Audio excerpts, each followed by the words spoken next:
পৃথিবীর এই প্রথম ঘর ইন্না আউওয়ালা বাইতি উদিআ লিন্নাস, মানুষের জন্য পৃথিবীতে প্রথম ঘর আল্লাহ রাব্বুল আলামিন নির্মাণ করে দিয়েছেন বাইতুল্লাহ। বাইতুল্লাহর কত দাম, কত দাম! অনেক হাজিরা বর্তমানে সেখানে আছেন, হাজিরা দিচ্ছেন। এই জন্য আল্লাহর নবীর সাহাবী আবু হুরায়রা রাদিয়াল্লাহু তাআলা আনহু বলেন, আল্লাহর নবী সাল্লাল্লাহু আলাইহি সাল্লাম বলেছেন, যারা বাইতুল্লাহ হজ করতে যাবে আর কোনো অশ্লীল কথাবার্তা, মানুষকে কষ্ট দেওয়া থেকে বিরত থাকবে, আল্লাহ রাব্বুল আলামিন তার অতীতের জীবনের সমস্ত গুনাহগুলোকে মাফ করে দেবেন। সমস্ত গুনাহ কি করে দেবেন? মাফ করে দেবেন। আবার অন্য বর্ণনায় এসেছে আল্লাহর রাসূল বলেন, হজ করতে গিয়েছো, তোমার হাত দ্বারা তোমার জবান দ্বারা অন্য মুসলমানকে নিরাপদ রেখেছ, তোমাকে আল্লাহ তাআলা সেদিনের মতো নিষ্পাপ করে দিবে যেদিন মায়ের গর্ভ থেকে গুনাহ ছাড়া তুমি দুনিয়ায় এসেছো। মাসুম, মায়ের গর্ভ থেকে দুনিয়ায় এসেছো, কোনো গুনাহ নাই, নিষ্পাপ মাসুম। হজ করতে গিয়েছো, কোনো অশ্লীল কথা বললা না, তোমার হাত জবান থেকে অন্য মুসলমানরা নিরাপদে থাকলো, আল্লাহ তাআলা তোমাকে সেই দিনের মতো নিষ্পাপ করে দেবেন যেই দিন নিষ্পাপ হয়ে মায়ের গর্ভ থেকে দুনিয়ায় আগমন করেছ। যেই দিন তুমি দুনিয়াতে এসেছো মায়ের গর্ভ থেকে, তখন তোমার কোনো গুনাহ ছিল না, তুমি ছিলে নিষ্পাপ, তোমার কোনো গুনাহ ছিল না। সুতরাং হজ করতে যাওয়া, তোমার হাত থেকে তোমার জবান থেকে অন্য মুসলমানগণ নিরাপদে থাকবে, কোনো মানুষকে কষ্ট দেবে না, কথার দ্বারা হাত দ্বারা। আল্লাহ তাআলা তোমাকে সেদিনের মতো কি করে দেবেন? নিষ্পাপ করে দেবেন, যেদিন মায়ের গর্ভ থেকে এসেছো তোমার কোনো গুনাহই ছিল না। যে আল্লাহ তো পাঠিয়েছেন দুনিয়াতে একটা উদ্দেশ্য করেই।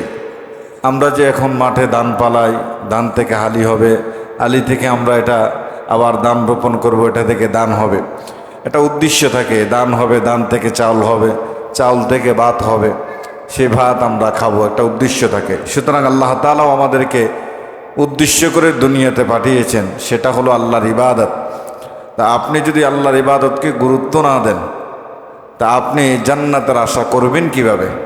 সুতরাং কাজের ফাঁকে ফাঁকেও আল্লাহর ইবাদতের গুরুত্ব দেওয়া লাগবে। আমি আপনাদেরকে বলি না যে আপনারা সর্বক্ষণিক আল্লাহর ইবাদত করেন।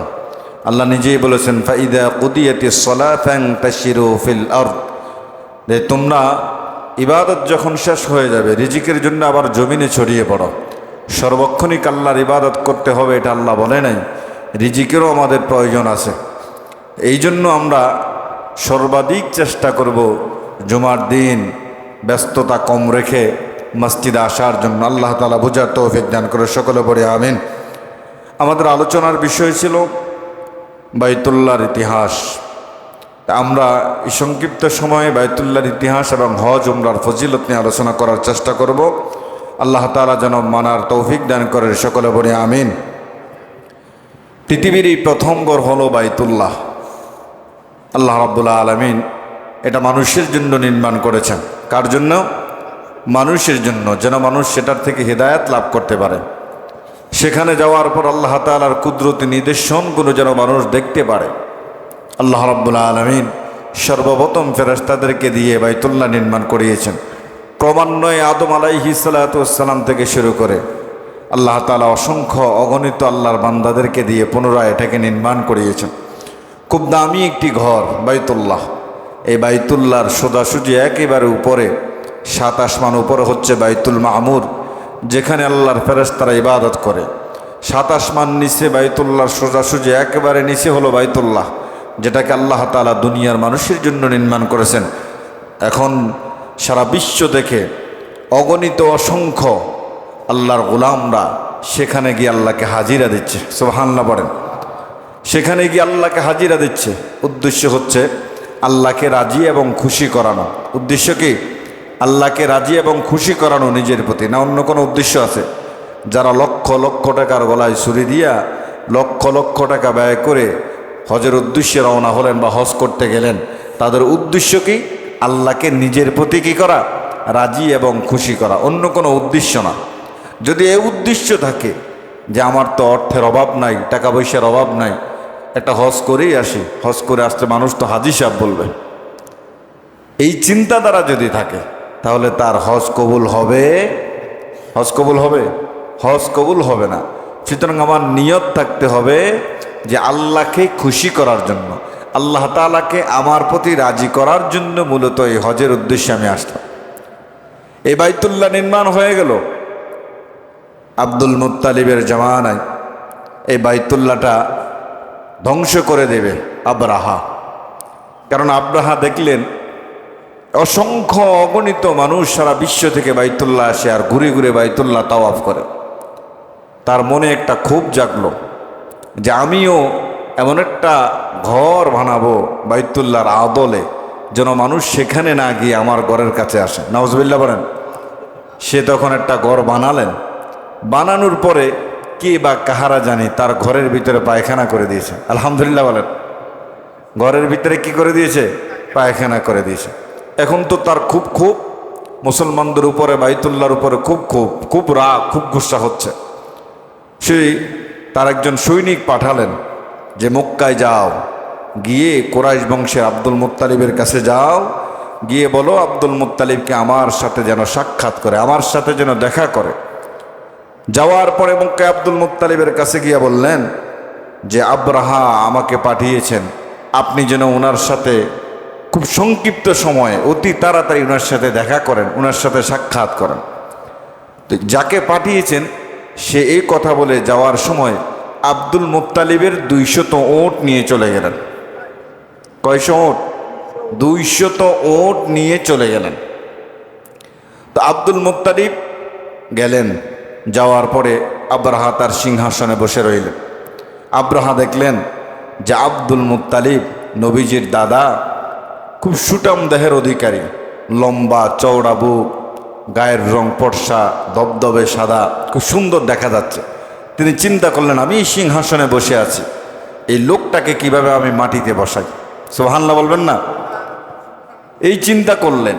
তো তিনি চিন্তা করলেন এখন যদি আমি আবার সিংহাসন ছেড়ে দেই, তাকে সিংহাসনে বসতে দেই, আমার সৈন্য, আমার লোকগুলো বলবে যে আপনি আব্দুল মুত্তালিবকে কেন আপনার সিংহাসনে বসতে দিলেন।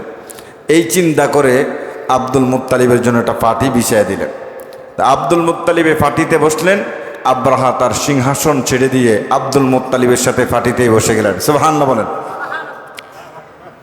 আব্রাহা আব্দুল মুত্তালিবের সাথে বসলেন, বসে বললেন যে আব্দুল মুত্তালিব, তোমাদের বাইতুল্লাহ মানুষ ঘোড়ে আর হাজিরা দেয়, হজ করতে মানুষ দূর দূরান্ত থেকে আসে, কেউ পায়ে হেঁটে আসে, কেউ ঘোড়ায় আরোহণ করে, ওটে আরোহণ করে, কেউ নৌকায়, কেউ জাহাজে করে আসছে। আমিও তো এমন একটা ঘর বানিয়েছি, কিন্তু তোমাদের লোক আমার এই ঘরের মধ্যে পায়খানা করে দিয়েছে। এখন আমি এটা চিন্তা করেছি তোমাদের বাইতুল্লাহ ধ্বংস করে দিয়ে মাটির সাথে মিশিয়ে দিব। তোমার পদক্ষেপ কি? তোমার চিন্তা কি? তোমার চেতনা কি? আব্দুল মুত্তালিব বলল, ভাই আপনি ঘর ভাঙবেন, সেটা তো আল্লাহর ঘর। আল্লাহ ঘর নির্মাণ করে দিয়েছেন দুনিয়ার মানুষের জন্য ইবাদত করবে, দুনিয়ার মানুষের জন্য হিদায়াত। সুতরাং এই ঘর আপনি ভাঙবেন, আল্লাহ তাআলা যিনি বানিয়েছেন তিনি কিভাবে হেফাজত করবেন তিনিই জানেন। সুবহানাল্লাহ বলেন। কারণ আপনার সাথে লড়ার জন্য এমন শূন্য, এমন শক্তি আমার নাই। সুতরাং এই ঘর যিনি বানিয়েছেন তিনিই জানেন, তিনিই বুঝেন, তিনি তার ঘরকে কিভাবে তিনি হেফাজত করবেন।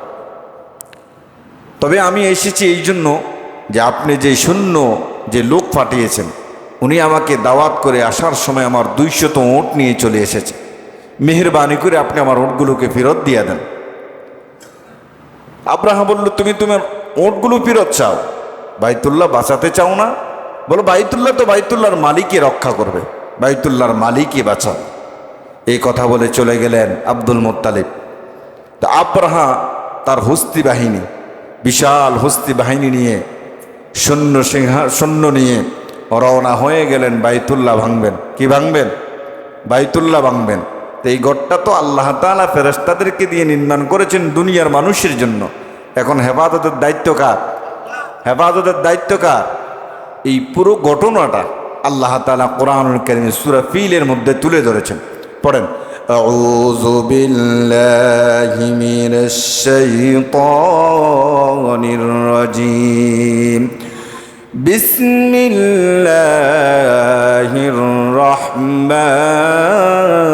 الرحيم ألم تر كيف فعل ربك بأصحاب الفيل ألم يجعل كيدهم في تضليل وأرسل عليهم طيرا أبابيل ترميهم بحجارة من سجيل فجعلهم كعصف مأكول الله ربنا العالمين তার নবীকে জানায় দিলেন আলম তারা কাইফা ফাআলা রাব্বুকা বিআসহাবিল ফিল ও নবী আপনি কি জানেন না আমি আল্লাহ রব্বুল আলামিন হস্তি বাহিনীদের আব্রাহার হস্তি বাহিনীদের কি পরিণত করেছিলাম।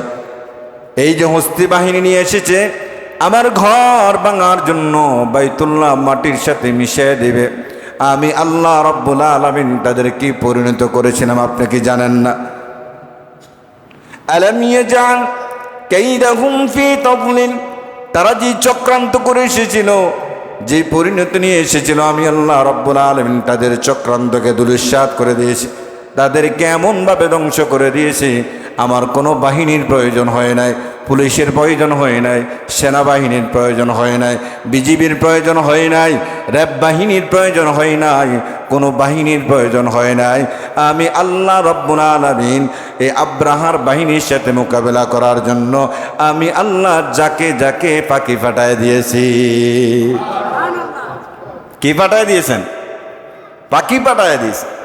আমি আল্লাহ রব্বুল আলামিন আব্রাহার সাথে লড়ার জন্য কোনো বাহিনীকে আমি আল্লাহ পাঠাই নাই, যাকে যাকে পাখি পাঠায় দিয়েছি।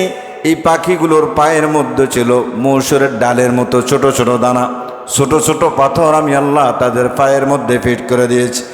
আব্রাহার বাহিনী নিয়ে যখন বাইতুল্লাহর কাছাকাছি আসলেন, এই পাখিগুলো পায়ের থেকে পাথরের দানাগুলো ছেড়ে দিলেন, যার যেখানে পড়েছে একেবারে মাথায় পড়েছে, ছিদ্র হয়ে পিছন দিক থেকে বের হয়ে গেছে।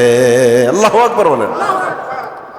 আল্লাহ রাব্বুল আলামিন বলেন বাহিনী পাঠানো লাগে নাই, আমি আল্লাহ যাকে যাকে পাখি পাঠায় দিয়েছি, এই পাখিগুলোর পায়ের মধ্যে আমি আল্লাহ রাব্বুল আলামিন ছোট ছোট পাথর ফিট করে দিয়েছি। এই পাথরগুলো ছেড়ে দিয়েছে আর আব্রাহার বাহিনী মাটির সাথে মিশে গেছে। ফাজআলাহুম কাআসফিন মাকুল, গরু যেমন ঘাস চিপায়, আপনার যখন ঘাস দেন এটার একবার চিপাইয়া ভালো করে তছনছ করে তারপরে কি নেয়, ফেটে নেয়। আমি আল্লাহ রাব্বুল আলামিন আব্রাহার এই বাহিনীকে চিপানো ঘাসের মতো করে দিয়েছি। সুবহানাল্লাহ বলেন। পৃথিবীর এই প্রথম ঘর, ইন্না আউওয়ালা বাইতি উদিআ লিন্নাস, মানুষের জন্য পৃথিবীতে প্রথম ঘর আল্লাহ রাব্বুল আলামিন নির্মাণ করে দিয়েছেন বাইতুল্লাহ। বাইতুল্লাহর কত দাম, অনেক হাজিরা বর্তমানেই সেখানে আছেন, হাজিরা দিচ্ছেন। এই জন্য আল্লাহর নবীর সাহাবী আবু হুরায়রা রাদিয়াল্লাহু তাআলা আনহু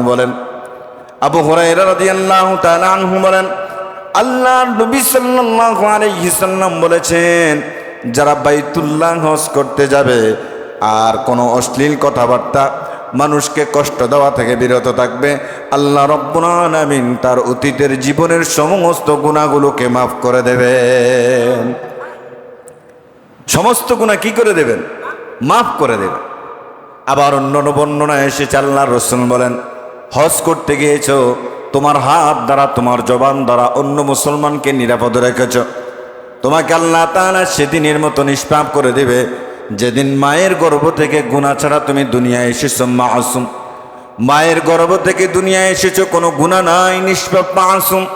হজ করতে গিয়েছো, কোনো অশ্লীল কথা বললা না, তোমার হাত জবান থেকে অন্য মুসলমানরা নিরাপদ থাকলো, আল্লাহ তাআলা তোমাকে সেই দিনের মতো নিষ্পাপ করে দেবেন যেই দিন নিষ্পাপ হয়ে মায়ের গর্ভ থেকে দুনিয়ায় আগমন করেছ।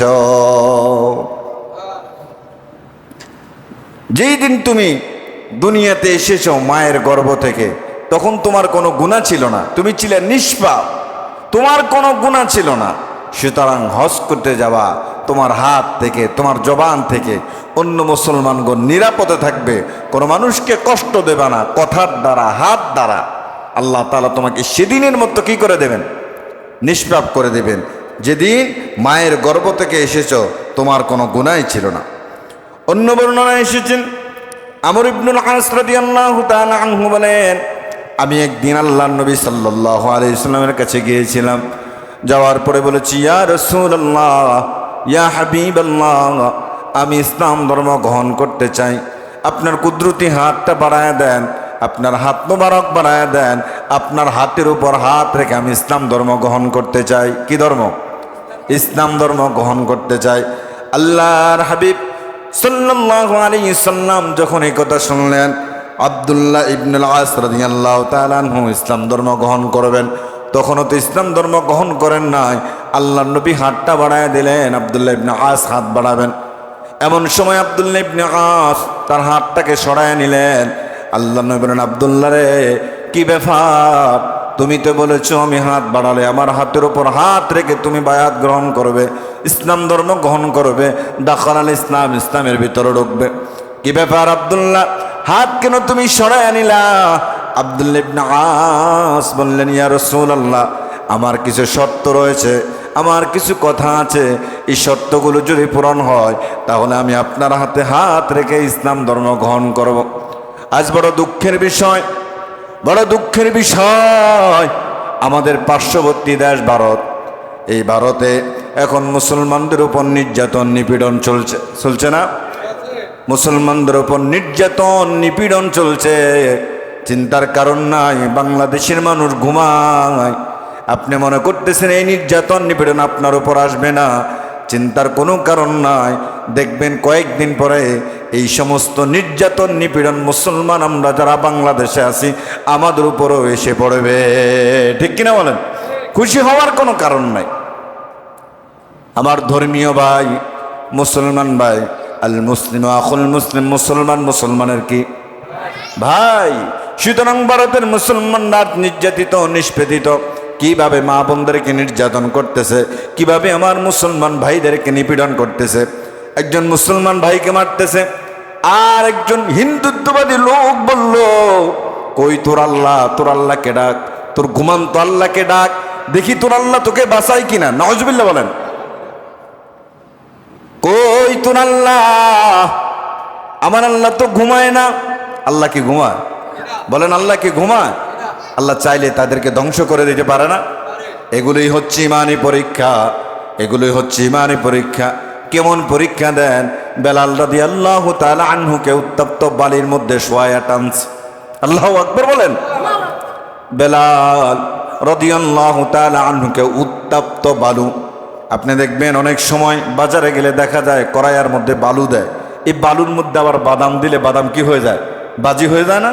বাজি হয়ে যায়, মানে এই বালুগুলোর মধ্যে আপনি হাত দিতে পারবেন না, এমন উত্তপ্ত বালু। বেলালকে বালুর উপর শোয়া টানে, শরীরের চামড়াগুলো ছিঁড়ে যায়, রক্তাক্ত হয়ে যায়, ঝলসে যায়। এই ভারতের হিন্দুত্ববাদী লোকগুলো মুসলমানদেরকে বলে, মারে আর বলে, কই তোর আল্লাহ, তোর আল্লাহকে ডাক, তোর ঘুমান্ত আল্লাহকে ডাক, তোকে বাঁচায় কিনা। নাউজুবিল্লাহ বলেন। আমার আল্লাহ চাইলে যদি বলে কম, সঙ্গে সঙ্গে ধ্বংস হয়ে যাবে। সুতরাং ভারতের মুসলমানদের জন্য এটা ইমানি পরীক্ষা। আল্লাহ তাআলা হয়তোবা এই নির্যাতন নিপীড়নের কারণে তাদের অতীতের সমস্ত গুনাহগুলোকে মাফ করে দেবেন। সুবহানাল্লাহ বলেন। তারপরও আমরা যেহেতু মুসলমান, আমাদের পার্শ্ববর্তী দেশ, যতটুকু সহযোগিতা করা দরকার আছে না নাই? দরকার আছে না নাই? প্রতিবাদ হলো আমাদের জায়গা থেকে আমাদের করতে হবে, প্রতিবাদ আমাদের জায়গা থেকে আমাদের করতে হবে। নসিব মানুষ মনে করবে, ভারতের মানুষরা, হিন্দুত্ববাদী লোকেরা মনে করবে এই মুসলমানদেরকে মারতেছি, সারা বিশ্বের মুসলমান তো নীরব রয়েছে, সারা বিশ্বের মুসলমান নীরব। এই জন্য আমার একজন ভাইয়ের উপর যখন জুলুম হবে, যখন নির্যাতন হবে, যখন নিপীড়ন হবে, আমরা যেহেতু মুসলমান, আমরাও আমাদের জায়গা থেকে প্রতিবাদ করতেই হবে। কথা বলেন ঠিক কিনা? আমরা আমাদের জায়গা থেকে যথেষ্টভাবে প্রতিবাদ করা লাগবে। যেন ওই ভারতের হিন্দুত্ববাদী লোকদের কাছে গিয়ে পৌঁছে যায়। সারা বিশ্বের মুসলমান এই মুসলমানদেরকে আঘাত করার জন্য খেপে গেছে। আল্লাহ আমার মুসলমান ভাইদেরকে আপনি হেফাজত করেন, আমিন বলেন। আব্দুল্লাহ ইবনে আস বললেন, ইয়া রাসূলুল্লাহ, আমি আপনার হাতের উপর হাত রেখে ইসলাম ধর্ম গ্রহণ করব, তবে আমার কিছু শর্ত রয়েছে, আবার কিছু কথা এখানে আছে। বলে আব্দুল্লাহ রে কি কথা জানায় দেয়? বলে আমার কথা হলো আমি আপনার হাতের উপর হাত রেখে ইসলাম ধর্ম গ্রহণ করব, বিনিময় যেন আল্লাহ তাআলা আমার পিছনের সমস্ত গুনাহগুলোকে মাফ করে দেয়। আল্লাহ নবী বলেন, আব্দুল্লাহ রে কান খাড়া করে শুনে নে, আমার আল্লাহ রাব্বুল আলামিন যারা অন্য ধর্ম থেকে ইসলাম ধর্ম গ্রহণ করবে, আল্লাহ তাআলা অতীতের সমস্ত গুনাহগুলোকে তার ক্ষমা করে দেবেন। সুবহানাল্লাহ বলেন। অতীতের সমস্ত গুনাহগুলো, হিজরতের কারণে হিজরতের পূর্বের গুনাহগুলো মাফ। যারা হজ করবে, হজ করার কারণে হজের মধ্যে যদি কোনো অশ্লীল কথাবার্তা না থাকে, তার হাত দ্বারা জবান দ্বারা অন্য কোনো মুসলমানকে কোনো আঘাত না দেয়, আল্লাহ রাব্বুল আলামিন এই হজের বিনিময়ে তার পিছনের সমস্ত গুনাহগুলোকে ক্ষমা করে দেবেন। সুবহানাল্লাহ বলবেন না? এই তো গেল হজের ফজিলত। এবার আসেন যাদের হজ আল্লাহর দরবারে কবুল হয়ে যায়, এই কবুল হজের বিনিময়ে আল্লাহ তাআলা কি দেবেন জানতে মন চায় না? জানতে মন চায় না? এত লক্ষ টাকা খরচ করে বর্তমানে মানুষ হজ করতেছে, যে আমার হজের প্রতিদান কি, হজের প্রতিদান কি হবে? আল্লাহর নবীর সাহাবী আবু হুরায়রা রাদিয়াল্লাহু তাআলা আনহু বললেন, আল্লাহর হাবিব সাল্লাল্লাহু আলাইহি সাল্লাম বলেছেন, হজ্জে মাবরুর, কবুল হজ, যার হজ আল্লাহর দরবার কবুল হয়ে যাবে, এই কবুল হজের বিনিময় আল্লাহ রব্বুল আলামিন তাকে জান্নাত দান করবেন। আমার দেশের মানুষ সুনামের জন্য হজ করে, যে আমার অর্থের অভাব নাই, টাকার অভাব নাই, যদি হজ করে আসতে পারি মানুষ তোমাকে হাজী সাহেব বলবে, মানুষ আমাকে হাজী সাহেব বলে ডাক দেবে, আমার একটা সুনাম হবে, একটা সম্মান হবে। এই চিন্তা চেতনা যদি মাথায় থাকে, আল্লাহর কসম করে বলি আপনার হজ কখনো আল্লাহর দরবারে কবুল হবে না, কখনো কবুল হবে না। আবার কেউ যদি মনে করেন এত টাকা দিয়ে হজ করার দরকার কি, 7 লক্ষ 8 লক্ষ টাকা দিয়ে হজ করার দরকার কি? আল্লাহর নবীর সাহাবী আবু হুরায়রা রাদিয়াল্লাহু তাআলা আনহু বলেন, নবী আমার তিনি বলেছেন, কেউ যদি আল্লাহর উদ্দেশ্যে হজ এবং উমরা পালন করে, আল্লাহ রাব্বুল আলামিন তার কাছ থেকে দরিদ্রতাকে দূর করে দেবেন। সুবহানাল্লাহ। নবী আমার এভাবে বুঝাইছেন, যারা হজ এবং উমরা পালন করবেন, উমরা আর হজ যারা পালন করবেন, আদায় করবেন, তাদের কাছ থেকে আল্লাহ তাআলা দরিদ্রতাকে এত দূরে সরায় দেবেন, যেমন কামারের হাপড় যেমন লোহার মরিচে দূর করে দেয়, কামারের হাপড় যেমন স্বর্ণের ময়লা দূর করে দেয়, আল্লাহর বান্দা যদি হজ এবং উমরা পালন করে, আল্লাহ রব্বুল আলামিন তার কাছ থেকে দরিদ্রতা দূর করে দেবেন। সুবহানাল্লাহ। চিন্তার কারণ নাই যে এত লক্ষ টাকা দিয়ে হজ করব, এই টাকাগুলো তো বিফলে যাবে না, বিফলে যাবে না। আপনি 7 লক্ষ টাকার গলায় ছুরি দিলেন, আপনি কল্পনা করতে পারবেন না কোথা থেকে আল্লাহ তাআলা আপনাকে 20 লক্ষ 30 লক্ষ টাকার মালিক বানায় দিলেন। আমরা তো এই চিন্তায় হজ করতে যাই না। অনেক মানুষের উপর হজ ফরজ হয়ে আছে, হজ অনেক মানুষের উপর ফরজ হয়ে আছে, কিন্তু আমরা অর্থ শেষ হয়ে যাবে, টাকা শেষ হয়ে যাবে, ব্যাংক ব্যালেন্স শেষ হয়ে যাবে, এই চিন্তায় আমরা হজ উমরা করতে যাই না। আল্লাহ তাআলা আমাদেরকে বুঝার তৌফিক দান করুক, সকলে বলি আমিন। আম্মা জান আয়েশা রাদিয়াল্লাহু তাআলা আনহা বলেন, ইয়া রাসূলুল্লাহ, দিন ইসলামের জন্য জিহাদ করা তো ফরজ, আর যারা জিহাদ করবে, যুদ্ধের ময়দানে গিয়া শহীদ হবে, শহীদের মর্যাদা তো অনেক বেশি, শহীদদেরকে তো আল্লাহ তাআলা বিনা হিসাবে জান্নাতে দেবেন। আল্লাহ নবী সাল্লাল্লাহু আলাইহি সাল্লাম বলেন, আয়েশা রে, তোমরা যারা মহিলারা রয়েছো, তোমাদের জন্য জিহাদ নয়, তোমাদের জন্য জিহাদের মতো ফরজ হলো হজ। সুবহানাল্লাহ বলেন। আর হজ করবা, আল্লাহ রব্বুল আলামিন হজের বিনিময়ে অতীতের গুনাহ মাফ, হজের বিনিময়ে আল্লাহ রব্বুল আলামিন তোমাদেরকে জান্নাত দেবেন। এই জন্য নবীরা অন্তরে ঢুকান, আল্লাহর মোহাব্বত কলিজায় ঢুকান, যে আল্লাহ রব্বুল আলামিন দুনিয়ায় পাঠালেন, এত নাজ নেয়ামত দিলেন, এত সম্পদের মালিক বানালেন, সে আল্লাহর জন্য বুঝি 7 লক্ষ টাকা খরচ করতে পারবো না? এখনো আল্লাহ বাঁচায় রেখেছেন। কত মানুষ হার্ট স্ট্রোক করে হসপিটালে ভর্তি, আছে না নাই? আছে না নাই? কিন্তু আমার বাংলাদেশের মানুষ কি করে জানেন? ওই একেবারে বৃদ্ধ হয়ে যায়, ছেলে মেয়ে বিবাহ দিয়া সব কিছু সেরে যখন বৃদ্ধ হয়ে যায়, তখন বলে সব কিছু তো দুনিয়ার শেষ, ছেলে মেয়েকেও বিবাহ করালাম, যায় জামেলাও শেষ করলাম, আবার একটু হজটা করে আছে। হজ কি বৃদ্ধ মানুষের জন্য না মুসলমানের জন্য? মুসলমানের জন্য। তো এই হজটা করবেন কখন? যখন গায়ে শক্তি থাকে। আপনি 7টা তাওয়াফ 2টা তাওয়াফও করতে পারবেন না, এমন দুর্বল হয়ে গেছেন। এমন মুরব্বীরা যায় যে হুইল চেয়ারে করে আরেকজন ঘুরাইয়া ঘুরাইয়া তাওয়াফ করা। সওয়াব পাবেন কেমনে আপনি? বৃদ্ধা বয়সে হজের নিয়ত করে। এই জন্য যখনই অর্থের মালিক হবেন তখনই হজ করবেন। বলা তো যায় না আজকে টাকা আছে কালকে নাও থাকতে পারে। এই জন্য একজন কবি বলেছেন যে এমন একটা কথা আছে না, যে ফকির সন্ধ্যাবেলা, যে আজকে এখন টাকা আছে সকালে নাও থাকতে পারে, বিকালে টাকা আছে সকালে নাও থাকতে পারে। এই জন্য যখনই অর্থের মালিক হয়েছেন তখনই চিন্তা করবেন হজ করার জন্য। এখানে অনেকগুলো মাসালা আছে। কেউ কোনো ইমাম বলেছেন যখনই অর্থের মালিক হয়েছেন তখনই হজ করেন। কেউ বলেছেন যে আপনি মৃত্যুর আগে হজ করলেই হজ আদায় হয়ে যাবে। তবে শক্ত মাসালা হলো ইমাম আবু হানিফা সহ অন্যান্য ইমামরা বলেছেন যখনই আপনি অর্থের মালিক হবেন তখনই বাইতুল্লাহ গিয়ে হজ করবেন। তবে এই হজ করা নবীর মোহাব্বত আর আল্লাহর মোহাব্বত কলিজায় থাকা লাগবে। মোহাব্বত না থাকলে তো আপনি হজ করতে যেতে পারবেন না। এমনি আমরা বলি মুখে মুখে যে আমি নবীর আশেক, আমি নবীর আশেক, কিন্তু দেখা গেছে নবীর আশেক নবীর রওজা একবারও যায় নাই। আছে না নাই? আছে না নাই? ছোট্ট একটা উদাহরণ দেই, ছোট্ট একটা ঘটনা। ছোট্ট একটা পিপিলিকা কান্না করে কিভাবে সে মদিনায় যাবে, রওনা হয়ে গেলেন মদিনার উদ্দেশ্যে। প্রতিমধ্যে একটা কবুতরের সঙ্গে সাক্ষাৎ হয়ে গেল। কবুতর বলল, পিপিলিকা কোথায় যাও? বলে মদিনায় যায়। মনে বড় আশা, নবীর রওজায় গিয়ে নবীকে একবার সালাম দিয়ে আসবো। সুবহানাল্লাহ বলেন। নবীর রওজায় গিয়া নবীর একবার সালাম দিয়ে আসবো। কবুতর বলল, পিপিলিকা তুমি ছোট্ট একটা প্রাণী, তুমি তো যেতে পারবে না, কিভাবে তুমি যাবে? বলে রওনা হয়েছে, এই পথে যদি মৃত্যু হয়ে যায় আমার কোনো চিন্তা নাই, আমার মালিকের দরবারে তো আমি একজন আশেক রাসূল হতে পারবো। সুবহান। কবুতর চিন্তা করলেন পিপিলিকার কলিজায় রাসূলের মুহাব্বত, পিপিলিকার কলিজায় আল্লাহর মুহাব্বত। ওই কবুতর পিপিলিকাকে বললেন, পিপিলিকা আমি যদি তোমাকে একটু সহযোগিতা করতে চাই।